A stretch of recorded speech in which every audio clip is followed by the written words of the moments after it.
Selamat datang di channel Cik Gentar, jangan lupa subscribe dan klik tombol loncengnya, agar Cik Gentar bisa tumbuh besar dan tidak jadi anak kecil terus, terima kasih. Bab 16. Pagi Ketua, Pagi Presiden. Saat ketiga Ye Tianxiong berjalan menuju gerbang kelompok, dua penjaga keamanan Yeti yang berdiri di gerbang berdiri tegak dan berteriak dengan hormat. Masih pagi juga? Pada saat ini, suara samar Daniel Bastian terdengar, dan kedua penjaga keamanan memandang Daniel Bastian yang berdiri di samping Ye Tianxiong. Ekspresi mereka berubah, pupil mata mereka melebar, dan wajah mereka penuh keterkejutan. Kedua satpam ini adalah dua satpam yang menghentikan Daniel Bastian kemarin dan menertawakannya. Awalnya mereka tidak percaya dengan klaim Daniel Bastian bahwa dia adalah tunangan CEO mereka, mengira pihak lain itu gila. Mereka tidak menyangka bahwa berita bahwa presiden mereka benar-benar memiliki tunangan keluar kemudian, tetapi sekarang mereka melihat Daniel Bastian berjalan dengan ketua dan presiden mereka, terlihat sangat dekat, mereka tiba-tiba tercengang. Mungkinkah pria ini benar-benar tunangan presiden mereka memikirkan hal ini, kaki mereka sedikit gemetar. Apakah kamu masih akan menghentikanku hari ini? Daniel Bastian menatap kedua satpam itu dengan senyum main-main di bibirnya. Tidak berani. Kedua satpam itu tampak ketakutan, menundukkan kepala, dan berkata dengan suara bergetar, dan pada saat yang sama memarahi diri mereka sendiri karena begitu picik. Di masa depan, kamu harus membuat matamu lebih cerah.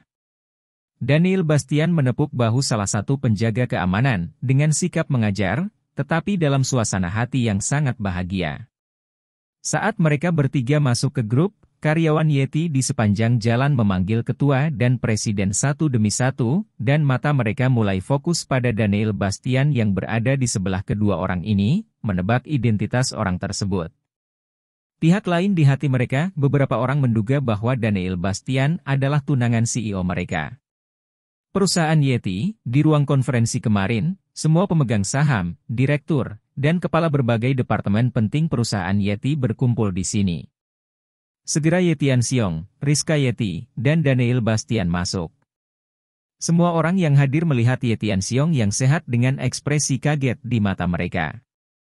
Mereka semua tahu bahwa ketua sakit parah dan terbaring di tempat tidur, tetapi sekarang dia tiba-tiba muncul di sini dalam keadaan hidup dan sehat, yang tentu saja membuat mereka terkejut. Tapi segera mata mereka tertuju pada Daniel Bastian, dan mereka menebak dalam hati. Mereka mendengar orang ini berkata bahwa dia bisa menyembuhkan ketua kemarin, tetapi mereka tidak menyangka ketua muncul di sini seperti orang normal hari ini. Mungkinkah itu benar? Orang ini sembuh.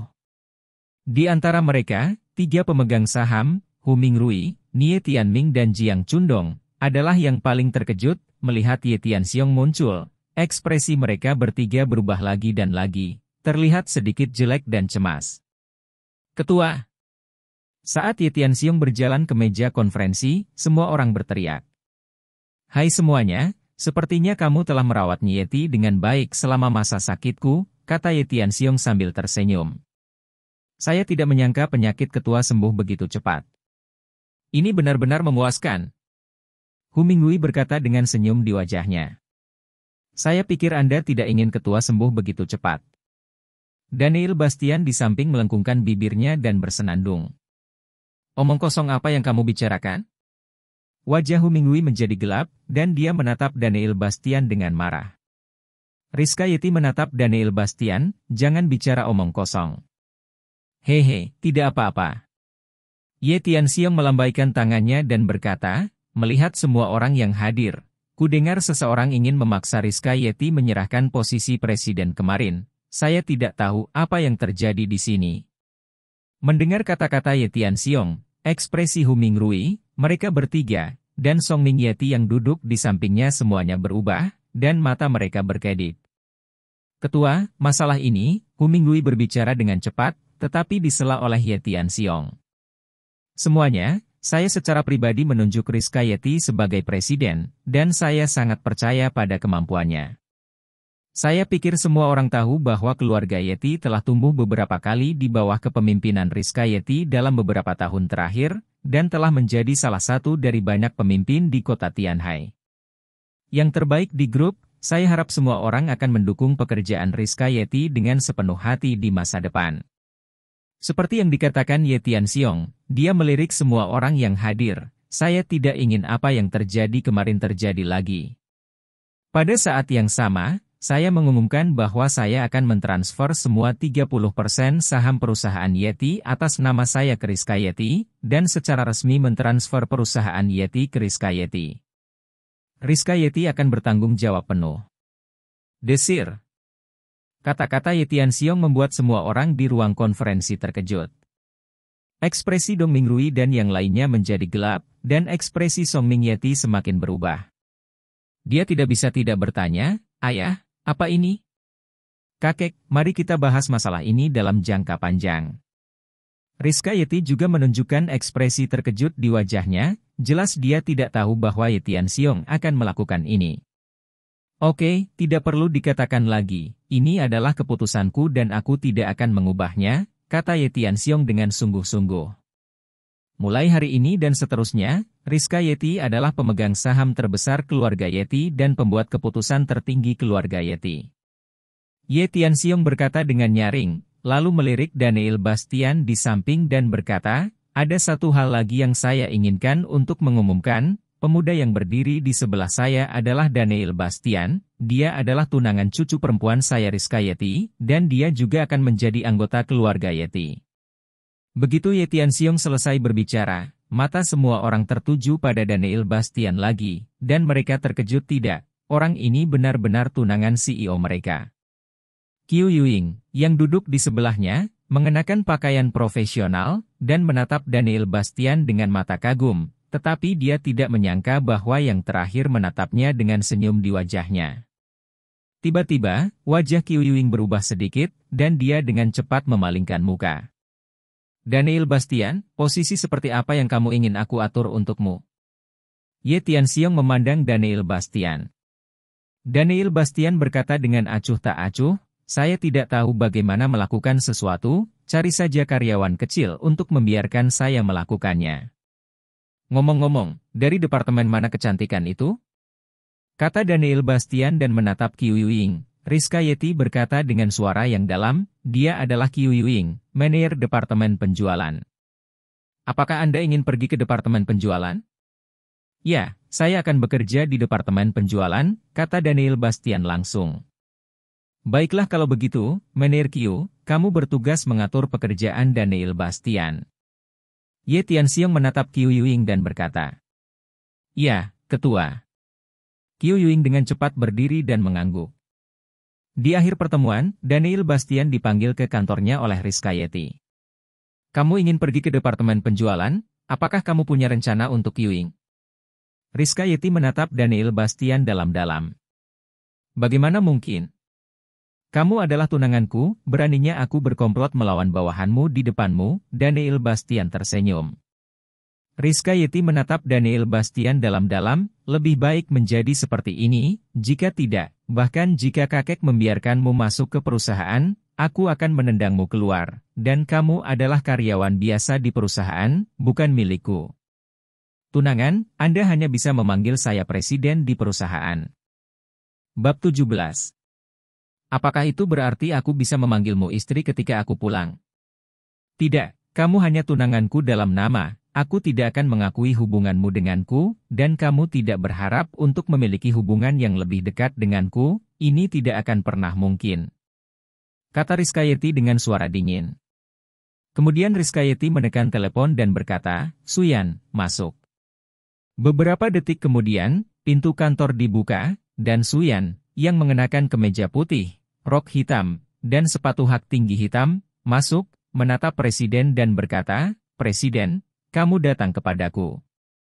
Bawa dia ke departemen penjualan untuk melapor." Rizka Yeti menunjuk ke arah Daniel Bastian dan berkata, "Ikuti aku." Suyan melirik Daniel Bastian dengan dingin, dan langsung keluar. Berjalan keluar dari kantor, Suyan mengambil setumpuk kertas merah dari meja di sebelahnya dan menyerahkannya kepada Daniel Bastian. "Apa ini?" Daniel Bastian melihat tumpukan kertas itu dengan rasa ingin tahu, ternyata itu semua surat tilang. Ini tiket yang kamu sebabkan karena mengemudikan mobilku jauh-jauh kemarin. Totalnya 30.000 yuan. Haruskah kamu membayar tagihan ini? Suyan menatap Daniel Bastian dengan dingin. Daniel Bastian tercengang dan berkata, ada begitu banyak, kamu harus pergi ke cewek dari kemarin, semua ini karena aku menyelamatkannya dan aku akan pergi balapan, atau kamu bisa pergi ke bosmu, aku tunangannya, kamu dapat menemukan dia akan diganti. Suyan Jiao mendengus dan berjalan lurus menuju lift. Daniel Bastian mengikuti di belakang, melihat Suyan bergerak, pantat terbalik yang dibungkus rok pendek bengkok dan bengkok, yang sangat enak dipandang. Bokong ini sangat besar dan seksi, ini bahan untuk anak laki-laki. Seolah merasakan mata berapi-api di belakangnya, Suyan tiba-tiba menoleh, menatap Daniel Bastian, dan kemudian menatap Daniel Bastian dengan senyum manis. Apakah tampan?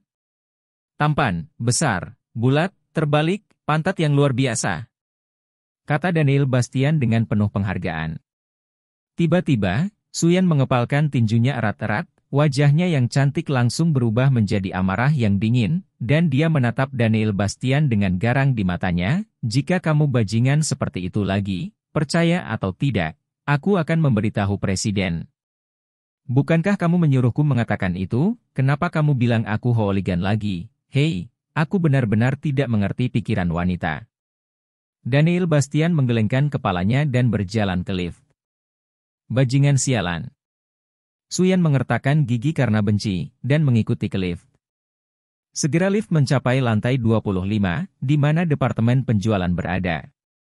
Ketika Daniel Bastian masuk ke departemen penjualan, dia tahu bahwa dia pasti telah membuat pilihan yang tepat untuk bekerja di departemen penjualan. Lebih dari separuh karyawan di departemen penjualan adalah wanita, dan semuanya tampan. Kaki hanyalah pemandangan yang indah. Pada saat ini, semua orang di departemen penjualan memandang Daniel Bastian yang datang di belakang Suyan, dan mereka semua menoleh. Mereka telah mendengar berita bahwa tunangan CEO mereka yang tiba-tiba muncul datang untuk bekerja di departemen mereka. Jelas itu adalah pria ini. Untuk sementara, semua karyawan di departemen penjualan memandang Daniel Bastian, ingin tahu apa yang istimewa darinya, sehingga dia akan menjadi tunangan presiden yang seperti Dewi di mata semua karyawan Y. Kelompok. Suyan menelepon kantor manajer penjualan, dan suara Qiu Yuing keluar, lalu dia masuk dengan Daniel Bastian. Qiu Yuing duduk di belakang meja, menatap Suyan dan Daniel Bastian. Manajer Qiu, presiden memintaku untuk membawanya kepadamu. Suyan menatap Qiu Yuing dan berkata, baik. Qiu Yuing mengangguk, Suyan berbalik dan menatap Daniel Bastian lagi, dan berjalan keluar. Daniel Bastian duduk tepat di depan meja, menatap Qiu Yuing dengan senyum jahat. Apa yang kamu lihat? Melihat wanita cantik. Wajah Qiu Yuing sedikit merah, tetapi dia terbatuk dan berkata, meskipun Anda adalah tunangan presiden, presiden memberitahu saya bahwa Anda adalah karyawan biasa di perusahaan ini, dan sekarang Anda telah resmi menjadi daun. Anda adalah anggota Departemen Penjualan Grup, saya harap Anda akan bekerja keras dan tidak menggunakan identitas Anda untuk mengacau di perusahaan. Jangan khawatir, saya tidak pernah main-main dengan orang lain yang mengacaukan saya. Daniel Bastian berdiri, menatap Qiu Yuing. Cantik, kamu telah membuka kancingnya, kata Daniel Bastian tiba-tiba.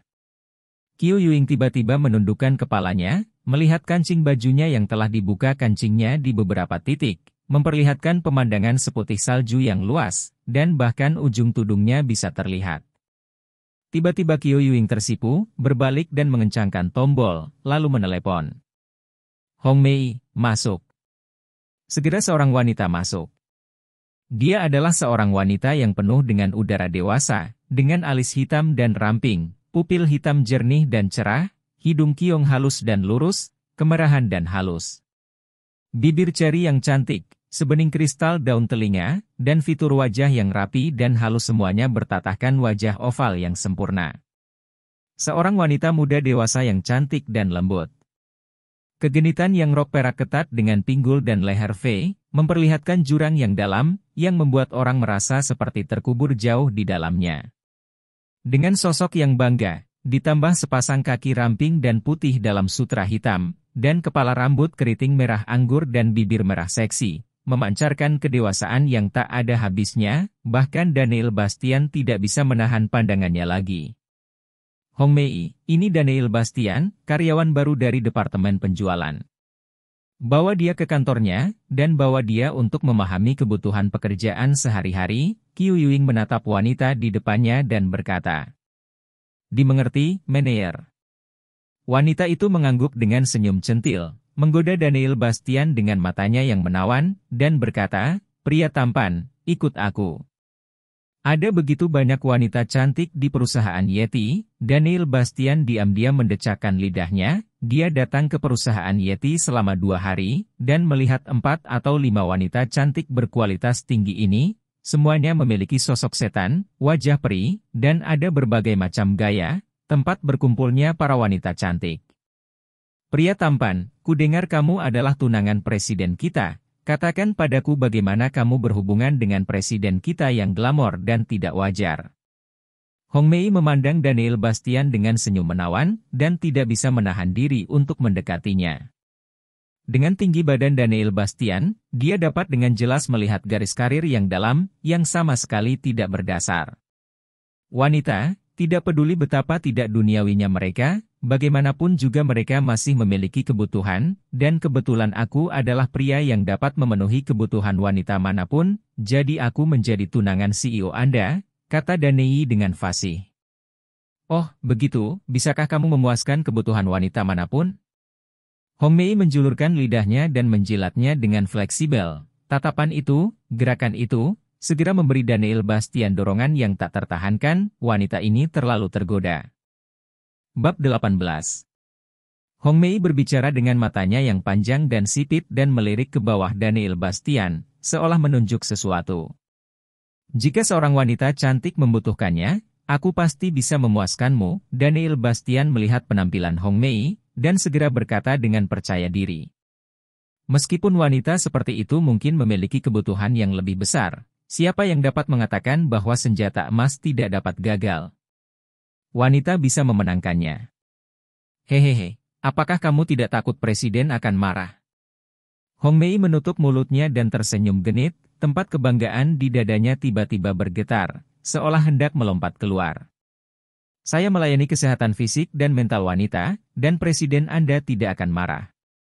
Daniel Bastian menemukan alasan yang sempurna. "Pria tampan, kamu sangat menarik." Hong Mei melirik Daniel Bastian dengan muridnya yang seperti rubah.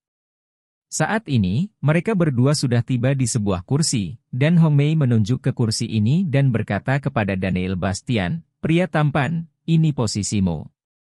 Tugas Departemen Penjualan kami adalah mencari pelanggan dari tumpukan informasi, lalu hubungi pihak lain untuk menjual produk perusahaan kami, tetapi identitas Anda berbeda, jadi Anda dapat melakukan apapun yang Anda inginkan, dan mulai sekarang Anda dapat memanggil saya Hong Jie." "Terima kasih, Hong Jie." Daniel Bastian mengangguk dengan sebuah senyuman.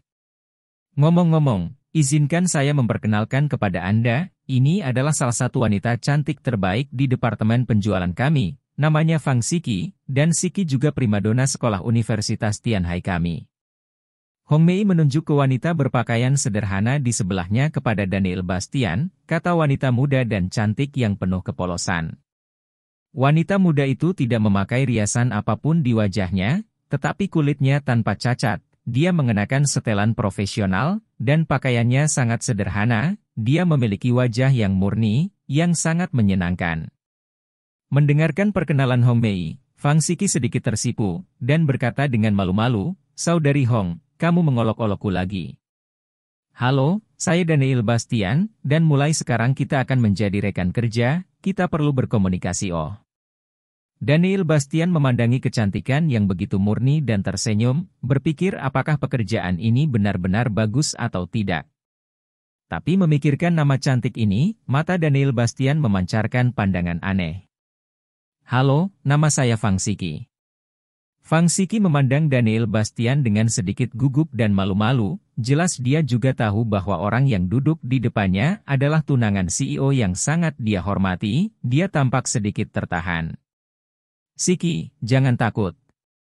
Meskipun lelaki tampan ini adalah tunangan presiden, jika kamu menyukainya, kamu juga bisa membawanya. Lagi pula, penampilan dan sosokmu tidak lebih buruk dari presiden, kata Hong Mei main-main. Fang Siki tampak gugup untuk beberapa saat, dan menggelengkan kepalanya dengan cepat. Saudari Hong, berhentilah berbicara omong kosong, tidak baik untuk didengar orang. Daniel Bastian terkekeh. Di waktu berikutnya, Daniel Bastian sama sekali tidak menganggap dirinya datang untuk bekerja, bermain game sebentar, dan mengobrol dengan si cantik polos Fang Siki sebentar, terlihat sangat santai. Song Ming Yeti berdiri di depan jendela dari lantai ke langit-langit di kantor wakil presiden perusahaan Yeti, melihat pemandangan di luar jendela, dan Hu Mingrui sedang duduk di sofa di sampingnya. Apa asal-usul anak ini? Dia benar-benar menyembuhkan lelaki tua itu dan tiba-tiba menjadi sangat sehat. Hu Mingrui mengerutkan kening, matanya berkedip. Hantu tahu bahwa orang ini berasal dari sana, tetapi karena orang ini telah merusak rencanaku, dia harus menyingkirkannya. Song Ming Yeti menyipitkan matanya dan melontarkan tatapan dingin. Orang ini adalah orang pertama yang berani memukulku, dan aku akan membuatnya mati kesakitan. Sepasang mata dingin imitasi Hu Mingrui berkedip-kedip. Hentikan semua tindakan selanjutnya, dan tunggu dan lihat apa yang terjadi, kata Song Ming Yeti. Dalam beberapa jam berikutnya, seluruh kota Tianhai telah menyebarkan berita bahwa Rizka Yeti, presiden perusahaan Yeti, seorang wanita kuat di dunia bisnis Tianhai, dan salah satu wanita cantik di Tianhai, memiliki tunangan. Berita ini menyapu seluruh Tianhai seperti badai, dan banyak kekuatan terkejut untuk sementara waktu, terutama para pangeran dan tuan muda di Tianhai. Sulit dipercaya bahwa Rizka Yeti adalah dewi di hati mereka, dan dia selalu memperlakukan pria manapun mereka semua terlihat kedinginan, bagaimana mungkin seorang tunangan tiba-tiba muncul. Pada saat yang sama, lebih banyak orang menjadi sangat ingin tahu tentang tunangan misterius Rizka Yeti, dan ingin tahu pria seperti apa yang bisa menjadi tunangan Rizka Yeti. Di Tianhai, berdiri bangunan lain yang ukuran dan tingginya tidak kalah dengan perusahaan Yeti, dan disinilah grup yang dari keluarga yang, salah satu dari 4 keluarga besar di Tianhai, berada. Di kantor ketua grup yang, mengenakan setelan jas dan merokok cerutu, Yang Huaimin, kepala keluarga yang, sedang duduk di kursi putar kulit, sementara putranya, Yang Hao, sang putra tertua Tianhai yang terkenal, sedang duduk di sisi lain, di sisi berlawanan, wajahnya sedikit murung. Kamu seharusnya tahu bahwa Rizka Yeti punya tunangan, kan? Yang Huaimin mengisap cerutunya dan menghembuskan asap. Siapa pria ini? Yang Hao meludah dengan wajah dingin, matanya berkedip dingin. Semua orang di lingkaran kelas atas Tianhai tahu bahwa Yang Hao telah mengejar Rizka Yeti, tetapi pihak lain belum setuju, tetapi Yang Hao telah mengatakan bahwa Rizka Yeti adalah wanitanya, dan sekarang wanita yang disukainya tiba-tiba memiliki tunangan. Yang secara alami membuat Yang Hao sangat kesal. Tenang, menurut informasi yang saya dapat, ini adalah akad nikah yang dibuat Pak Tuaye bertahun-tahun yang lalu, tapi Rizka Yeti sama sekali tidak setuju, jadi kamu masih punya kesempatan sekarang, selama kamu bisa memenangkan ini. Wanita, cepat atau lambat perusahaan Yeti suatu hari akan menjadi milik kita ayah dan anak. Yang Huaimin menyipitkan mata sedikit, menghembuskan asap. Jangan khawatir. Aku pasti akan memenangkan Rizka Yeti, dan tunangannya, aku juga akan memberitahu dia betapa baiknya aku, Yang Hao. Kata Yang Hao dengan dingin, bangkit dan meninggalkan kantor. Dalam sekejap mata, seluruh pagi berlalu, dan sudah waktunya makan siang. Fang Siki memandang Daniel Bastian dan berkata tanpa sadar, apakah kamu makan di kafetaria? Apakah ada kafetaria di sini? Daniel Bastian bertanya dengan heran. Tentu saja, Yeti mendedikasikan salah satu lantai gedung sebagai kantin untuk kenyamanan karyawan perusahaan, Fang Siki mengangguk. Oke, ayo pergi bersama, kebetulan aku lapar. Daniel Bastian menggosok perutnya dan berkata, dan keduanya pergi ke kantin perusahaan Yeti bersama. Ketika dia datang ke kafetaria ini, Daniel Bastian melihat sejumlah besar karyawan perusahaan, jumlahnya ratusan, semuanya duduk di meja makan dengan piring makan dan makan. Ngomong-ngomong, apakah kamu punya kartu gaji? Kamu tidak menggunakan uang tunai di sini, kamu menggunakan kartu gajimu untuk konsumsi. Fang Siki memandang Daniel Bastian dan berkata, "Tidak, kalau begitu aku bukannya tidak bisa makan." Daniel Bastian berkata sedikit tanpa berkata-kata.